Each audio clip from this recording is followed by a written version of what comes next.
On va poursuivre avec le titre d'Airbus. Alors Airbus qui a su profiter à un moment des déboires de son principal concurrent Boeing. Airbus qui cependant fait face à des problèmes sur ses chaînes d'approvisionnement qui pour l'instant n'auront pas d'impact sur le nombre d'avions livrés au cours de l'exercice 2024. Ceci étant, les cours sont plutôt enfermés dans une tendance baissière à l'heure actuelle.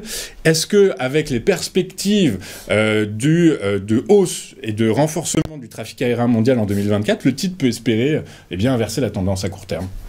Alors, quand vous dites baissière, on parle de court terme, parce que la tendance de long terme est une tendance bien haussière. Notamment, on était dans la période octobre-novembre à l'intérieur d'un range entre 118 et 125 euros. On est sorti de manière positive du range sur un rallye tout à fait important qui nous a amené donc de 118 à 168. On a pris quasiment 40% en 3 ou 4 mois. Et puis, bon, les arbres, eux non plus, ne montent pas, comme les cours ne montent pas jusqu'au ciel. On a fait un plus haut dans la zone des 168 euros en clôture quotidienne. Et depuis, on est dans une consolidation avec une oblique baissière qui capte les cours pour l'instant, mais jusqu'à hier soir, on avait une zone de support à 153,16 euros qui avait l'air de tenir. Elle risque de rompre.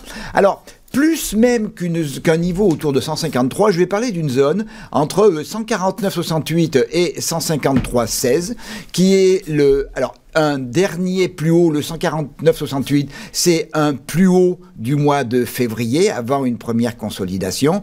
Donc la zone un petit peu de partage des eaux, c'est vraiment cette zone entre 149,68 et 153,16.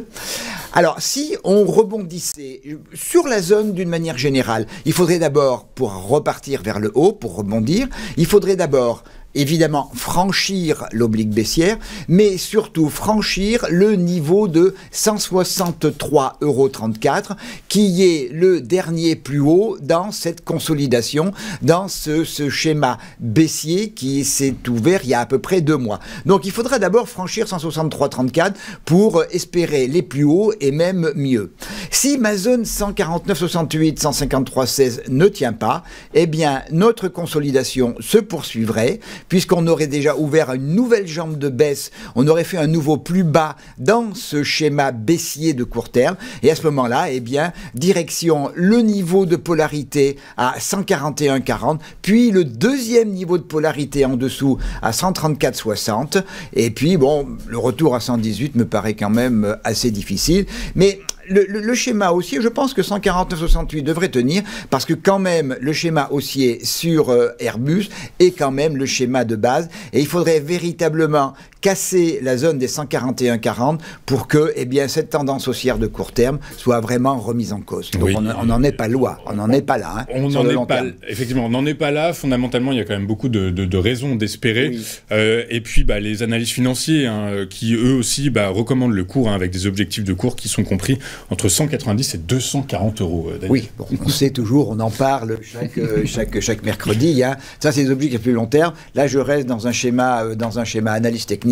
Déjà, revenons à 168,64, ce sera déjà un bon élément, et à ce moment-là, on pourra en reparler dans une autre émission.